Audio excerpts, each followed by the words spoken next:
स्वागत है आपका। तो हिंदी के अंतर्गत आने वाले महत्वपूर्ण और परीक्षा उपयोगी प्रश्नों पर प्रैक्टिस।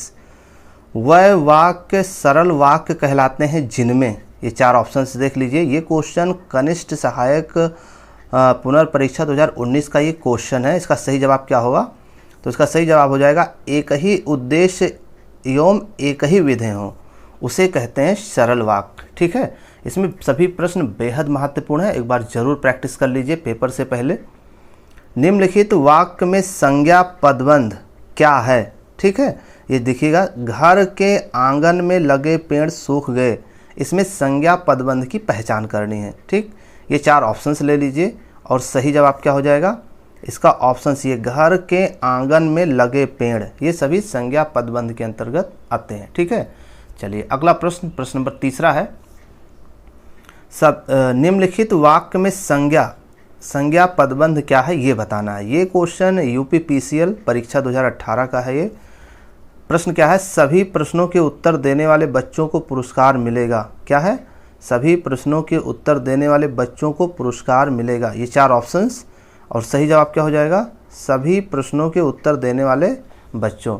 इन सब पर विस्तृत वीडियो हम बना चुके हैं, आप प्लेलिस्ट में जा करके आप देख सकते हैं, वहाँ समझ सकते हैं। अगला बेहद महत्वपूर्ण प्रश्न, एक बार प्रैक्टिस ज़रूर कर लीजिए वरना सावधानी हटी और पेपर में नंबर घटी। ठीक, निम्नलिखित वाक्य में रेखांकित किए हुए भाग में कौन सा पदबंध है? ठीक, पड़ोस में रहने वाला शक्ति एक मेधावी छात्र है। ये चार ऑप्शंस हो गए। सही जवाब क्या हो जाएगा?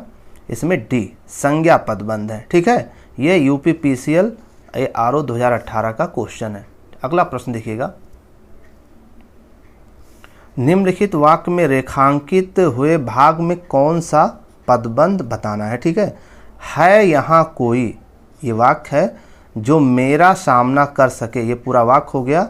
इसमें बताना है कि कौन सा पदबंध का प्रयोग किया गया है। चार ऑप्शंस आपके सामने हैं और सही जवाब क्या हो जाएगा? ये सर्वनाम हो जाएगा। ठीक, ये यूपीपीसीएल परीक्षा 2018 का क्वेश्चन है। ठीक, चलिए अगले प्रश्न की तरफ। प्रश्न नंबर 6वां देखिएगा।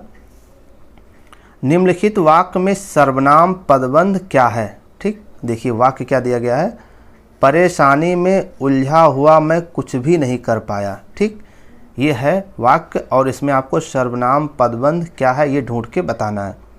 सही जवाब हो जाएगा परेशानी में उलझा हुआ मैं। ठीक, ये यूपीपीसीएल परीक्षा 2018 का क्वेश्चन है। ठीक, चलिए अगले प्रश्न की तरफ। प्रश्न नंबर 7वां देखिएगा।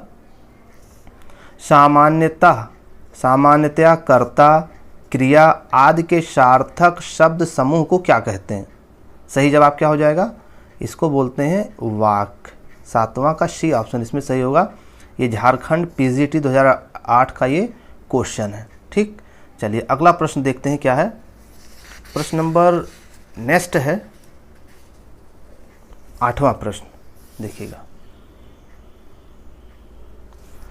पदबंध है। पदबंध इसमें बताना है कि गीत गाती हुई स्त्रियां पानी भरने जा रही हैं।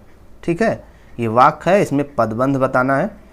और कौन सा पदबंध है? विशेषण, क्रिया, संज्ञा या क्रिया विशेषण। ये चार ऑप्शंस भी हैं आपके सामने और सब कुछ है। अब बताइए, सही जवाब हो जाएगा विशेषण पदबंध। ठीक है ना, ये 8वां का ये ऑप्शन इसमें सही होगा। ये यूपीपीसीएल स्टेनोग्राफर परीक्षा 2018 का क्वेश्चन है। और अगले प्रश्न की तरफ, नेक्स्ट पॉइंट, वाक्य में विशेषण पदबंध क्या है? क्या है देखिएगा, 7 बजे आने वाली गाड़ी आज 1 बजे आएगी। ये चार ऑप्शंस हैं और इसमें सही जवाब क्या होगा? हमारे उत्तर आने से पहले आपका उत्तर आना चाहिए। 7 बजे आने वाली, ये सही उत्तर होगा। और ये यूपीपीसीएल परीक्षा 2018 का क्वेश्चन है, यानी कि एक भी प्रश्न इसमें फर्जी नहीं है। आप इसको जरूर देख लीजिए, बेहद महत्वपूर्ण है। निम्नलिखित वाक्य में विशेषण पदबंध क्या है? क्या ढूंढना है? विशेषण पदबंध। प्रश्न को बहुत ध्यान से पढ़िए और बहुत जल्दीबाजी ना करें। ठीक है, वाक्य है, रोज कसरत करने वाले लोग स्वस्थ रहते हैं। ठीक, तो इस वाक्य में विशेषण पदबंध की पहचान करनी है। 10वां का सही जवाब क्या होगा? रोज कसरत करने वाले। ठीक है, चलिए अगला बेहद महत्वपूर्ण प्रश्न, 11वां प्रश्न। निम्नलिखित वाक्य में क्रिया पदबंध क्या है? पक्षी आकाश में उड़ रहे हैं, इसमें क्रिया पदबंध की पहचान करनी है। सही जवाब उड़ रहे हैं। ठीक है, ये यूपीपीसीएल स्टेनोग्राफर 2018 का क्वेश्चन है। अगला प्रश्न देखिएगा, निम्नलिखित वाक्य में क्रिया पदबंध क्या है ये बताना। ये देखिए ऑप्शन, आसना सिलाई का काम करती है, ये वाक्य है, इसमें क्रिया पदबंध आपको ढूंढ के बताना है। सही जवाब क्या हो जाए, काम करती है, ये क्रिया पदबंध है। ये यूपीपीसीएल स्टेनोग्राफर परीक्षा 2018 का क्वेश्चन है। चलिए अगला प्रश्न देखिएगा, निम्नलिखित वाक्य में रेखांकित हुए भाग में कौन सा पदबंध बताना है। असहाय की बात आजकल नहीं सुनी जाती। ठीक है, तो ये 13वां वाला सही जवाब क्या हो जाएगा, ये क्रिया। ठीक है, इसमें ये यूपीपीसीएल 2018 का क्वेश्चन इसलिए बताया जा रहा है कि कहाँ पूछा गया, क्योंकि एक महत्वपूर्ण है। निम्नलिखित वाक्य में रेखांकित किए हुए भाग में कौन सा पदबंध है ये बताना है। माँ बच्चे को खाना खिला रही है। ठीक है, इसमें बताना है सही जवाब क्या होगा। सही जवाब क्रिया। ठीक है, चलिए अगला प्रश्न देखिएगा, प्रश्न नंबर 15, तुम कहाँ जा रहे हो। वाक्य का प्रकार स्पष्ट कीजिए। ठीक, बहुत आसान है, यहाँ प्रश्न पूछा जा रहा है, ये प्रश्नवाचक वाक्य होगा। और नेक्स्ट क्वेश्चन देखिएगा, देखिए ये क्वेश्चन व्यायाम प्रशिक्षक परीक्षा 2018 का क्वेश्चन है। ठीक है, चलिए जिस वाक्य में साधारण और मिश्र वाक्य का मेल संयोजक अवयवों द्वारा होता है उसे क्या कहते हैं। सही जवाब क्या होगा, उसे बोलते हैं संयुक्त वाक्य। ये क्वेश्चन देखिए व्यायाम प्रशिक्षक परीक्षा 2018 का ये महत्वपूर्ण क्वेश्चन है, तो इस पर जरूर अभ्यास कर लीजिए। अब बात करते हैं हम प्रश्न नंबर 17 की। निम्नलिखित वाक्य में रेखांकित किए हुए भाग में कौन सा पदबंध है। ठीक है, वाक्य क्या है, 10:05 पर गाड़ी छूटेगी। 10:05 पर गाड़ी छूटेगी। सही जवाब यह है क्रिया विशेषण पदबंध। ठीक है, ये क्वेश्चन यूपीपीसीएल 2018 का क्वेश्चन है। प्रश्न नंबर 18,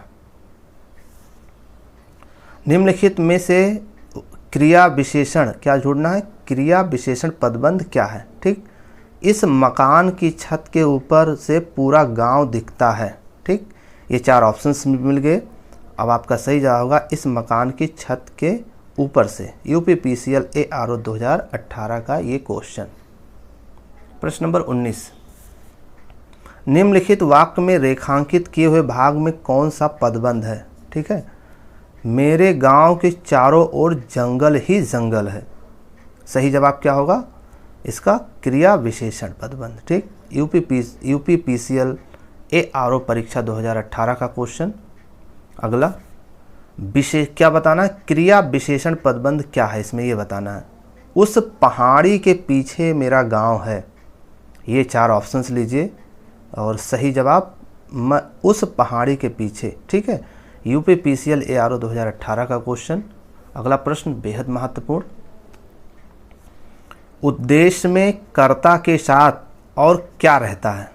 ठीक है, सही जवाब क्या होगा बताइए, कर्ता विस्तार। ठीक, वन रक्षक परीक्षा 2018 का ये क्वेश्चन। मुझे बताओ तो तुम्हारा जन्म कब और कहाँ हुआ था। मुझे बताओ तो तुम्हारा जन्म कब और कहाँ हुआ था, ये किस वाक्य के अंतर्गत आएगा। सही जवाब मिश्र वाक्य। ठीक है ना, तो लगा हो तो आप मिश्र वाक्य पे टिक कर सकते हैं। मिश्र वाक्य है। ठीक है, चलिए इसका सही जवाब क्या होगा, 23 का सही जवाब क्या होगा, उसके पास जो कुछ था वह खो गया। यह है मिश्र वाक्य। चलिए अगले प्रश्न की तरफ, प्रश्न नंबर 24, एक ही विधेय हो जिसमें उसे क्या कहते हैं। सही जवाब क्या हो जाएगा, उसको बोलते हैं सरल वाक्य। ये क्वेश्चन वन रक्षक परीक्षा 2018 का ये क्वेश्चन है। ठीक है, चलिए अगला प्रश्न देखिएगा, जिस वाक्य में इसलिए और क्योंकि लेकिन परंतु आदि समुच्चय बोधक जुड़े हों वो कहलाते हैं। बहुत ही आसान प्रश्न है और सही जवाब हो जाएगा, उसको बोलते हैं संयुक्त वाक्य। 2 सरल वाक्यों से जुड़ा होता है। ठीक, चलिए अगले महत्वपूर्ण प्रश्न की तरफ, प्रश्न नंबर 26। निम्न में से कौन सा वाक्य मिश्र वाक्य है? ठीक है, चारों ऑप्शंस आराम से पढ़ लीजिए और जल्दीबाजी मत करिए। पढ़ाई लिखाई बहुत जल्दीबाजी नहीं, बहुत आराम से और समझ करके, बिना समझे आपके पेपर का कोई मतलब है नहीं। ठीक है, 26 नंबर पर देखिएगा, इसका सी ऑप्शन सही होगा। जब सवेरा हुआ तब हम लोग बाहर आए, आ गए। ठीक है, जब सवेरा हुआ तब हम लोग बाहर गए, ये होगा इसका मिश्र वाक्य। चलिए प्रश्न नंबर 27। मिश्र वाक्य कौन सा है? ठीक है, चारों ऑप्शन सुन लीजिए, देख लीजिए, पढ़ लीजिए आराम से। सही जवाब क्या हो जाएगा? उसने मान लिया कि दोष उसका है। वीडियो परीक्षा 2018 का ये क्वेश्चन है। चलिए अगले प्रश्न की तरफ। बच्चे खेल रहे हैं, अर्थ के आधार पर वाक्य का प्रकार बताइए, किस के अंतर्गत आएगा? जी हाँ, सही जवाब ये आएगा विधानवाचक वाक्य। ठीक, जिसमें एक ही उद्देश्य और एक ही विधेय हो। ठीक, सर्वत्र बाध्यता और विवशता ही दिखाई देती है, मतलब सर्वत्र बाध्यता और विवशता ही दिखाई देती है, वाक्य का भेद बताइए किस में आएगा? सही जवाब क्या होगा? इसका सही जवाब हो जाएगा ऑप्शंस ये, संयुक्त वाक्य के अंतर्गत, क्योंकि इसमें और लगा हुआ है। ठीक, चलिए अगला प्रश्न देखिएगा, प्रश्न नंबर 30। बादल घिर आए और बारिश होने लगी, रचना की दृष्टि से किस वाक्य के अंतर्गत आएगा? ये संयुक्त वाक्य के अंतर्गत आएगा। लोअर सेकंड परीक्षा 2018 का ये क्वेश्चन। नेक्स्ट क्वेश्चन, नीली कमीज वाले छात्र को ये कलम दे दो, रचना के आधार पर वाक्य का सही भेद बताइए। सही जवाब क्या हो जाएगा? ये सरल वाक्य के अंतर्गत आएगा, यानी 31 का ये ऑप्शन इसमें सही होगा, और ये वीडियो परीक्षा 2018 का क्वेश्चन है। अगला प्रश्न देखिएगा, निम्नलिखित में संयुक्त वाक्य का चयन करना है। ठीक है, चार ऑप्शंस पढ़ लीजिए आराम से और सही जवाब दीजिए। उसने खाना खाया और सो गया। ठीक, चलिए आप जागते रहिएगा। प्रश्न नंबर 33 देखिएगा, मिश्र वाक्य की पहचान करनी है। चार ऑप्शंस हैं, खूब तैयारी किया आपने। अब बताइए, हिंदी है, ठीक है ना? हिंदी वही विषय है जो पेपर के अंतिम दिनों में पढ़ते हैं लोग, और चेक करिए कि आप कितने क्वेश्चन कर पा रहे हैं। इसमें टोटल कुल मिला के 45 क्वेश्चन हैं। अब देखना ये है 45 में से सही कितना आप कर पा रहे हैं। ठीक है, हमारे उत्तर आने से पहले आपका उत्तर आ जाना चाहिए, और चेक कर सकते हैं आप खुद भी। चलिए मिश्र वाक्य चेक करने का एक बार फिर से मौका। मिश्र वाक्य का चयन कीजिए। ये वीडियो पुनर्परीक्षा 2016 का ये क्वेश्चन है। चारों ऑप्शन देख लीजिए, पहले आप टिक कर लीजिए, उसके बाद मैं।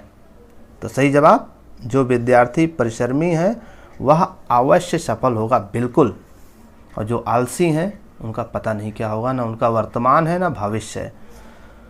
आपने बुलाया होता तो हम अवश्य आते।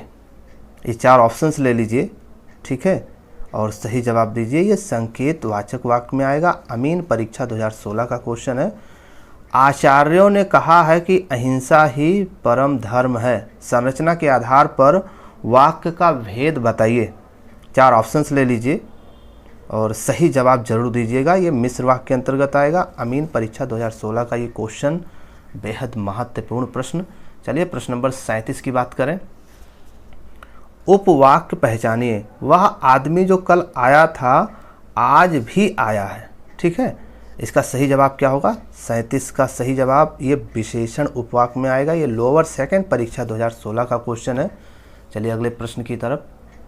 निम्नलिखित वाक्यों में कौन सा वाक्य संयुक्त वाक्य नहीं है? ध्यान रखना, नहीं है, इस पर विशेष ध्यान रखना है। पेपर में जल्दीबाजी में गलती हो जाती है। डी ऑप्शन, वह आकर पानी पी कर चला गया।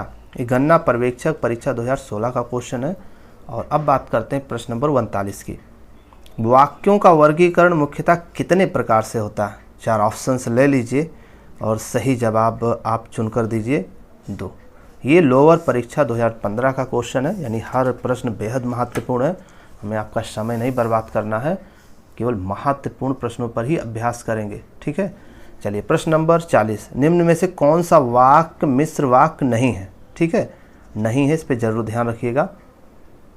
सही जवाब क्या हो जाएगा? 40 का डी, यानी वह परिश्रमी ही नहीं वरन ईमानदार भी है। ये क्वेश्चन कनिष्ठ सहायक परीक्षा 2015 का ये क्वेश्चन है। ठीक है, चलिए प्रश्न नंबर 41। ईश्वर तुम्हें दीर्घायु दे, अर्थ के आधार पर वाक्य का भेद बताइए। और हमारे उत्तर आने से पहले आपका आ जाना चाहिए उत्तर। ये वीडियो परीक्षा 2015 का क्वेश्चन है, इच्छावाचक वाक्य इसमें छिपा हुआ है और आप लोग भी अपनी इच्छा प्रकट जरूर करिए। सदा सच बोलना चाहिए, बिल्कुल सही बात है। ये किस प्रकार का वाक्य का भेद है, इसका सही जवाब हो जाएगा इच्छावाचक वाक्य है। चकबंदी लेखपाल परीक्षा 2015 का ही है और सब पता होते हुए भी लोग झूठ बोलते हैं, बात अलग है। यद्यप मोहन धनी है तथाप बहुत दुखी है। ठीक है, धनी व्यक्ति दुखी व्यक्ति क्या मतलब है। चलिए फिलहाल हमें वाक्य से मतलब है। 43 का सही जवाब क्या हो जाएगा, ये मिश्र वाक्य है। ठीक है, मिश्र वाक्य मतलब घुमा फिरा के जो बात किया जाए। आप उधार मांगो किसी से तो मिश्र वाक्य का ही प्रयोग करता, मैं हो दे देता लेकिन तो ये फिर वो। यद्यप वह पंडित है फिर भी हठी है को संयुक्त वाक्य में परिवर्तित करने पर सही उत्तर होगा, बताइए। सी, वह पंडित है किंतु हठी है। ठीक है, ठीक है, पंडित को इसे हठी नहीं होना चाहिए, लेकिन ये वाक्य है उदाहरण के तौर पर दिया गया है। पंडित मतलब विद्वान, विद्वान कभी हठी नहीं होता, वो विनम्र होता है। चलिए प्रश्न नंबर 45 है। वह दंड से बचना चाहता था इसीलिए भाग गया। ठीक है, यह एक संयुक्त वाक्य है, इसका सरल रूप क्या होगा। चारों ऑप्शन देख लीजिए, ये क्वेश्चन गलत नहीं होना चाहिए। सही जवाब ये आपका डी ऑप्शन, दंड से बचने के लिए वह भाग गया। ये वीडियो परीक्षा 2018 का क्वेश्चन है। और भी महत्वपूर्ण प्रश्नों पर हम प्रैक्टिस करते रहेंगे। हमारे चैनल पर आप नए हैं तो सब्सक्राइब करके आप जुड़ जाइए। लाइक शेयर कमेंट्स ज़रूर किया करें, इससे हमारा हौसला बढ़ता है। आप हमारे हौसले को बढ़ाइए और हम आपके हौसले को बढ़ाते रहेंगे। धन्यवाद।